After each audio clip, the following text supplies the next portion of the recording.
Hi అండి. అందరూ ఎలా ఉన్నారు? అందరూ బాగుండాలి, అందులో మనం ఉండాలి అని నేను ఉండాలి అనుకుంటాను. మార్గశిర మాసం గురువారం అందరికీ శుభాకాంక్షలండి. ఆ లక్ష్మీదేవి కృపా కటాక్షం మీ అందరి మీద ఉండాలని కోరుకుంటూ మనస్ఫూర్తిగా కోరుకుంటున్నానండి.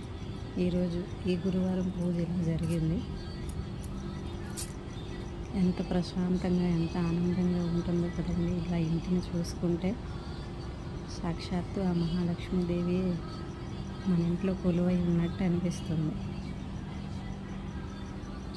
దీపాల వెలుగులో మన ఇంటిని చూసుకుంటే ఆనందమే వేరు. ఇంకా అందరూ బాగున్నారని అనుకుంటున్నాను. ఆ పూజను చూడండి. బాయ్.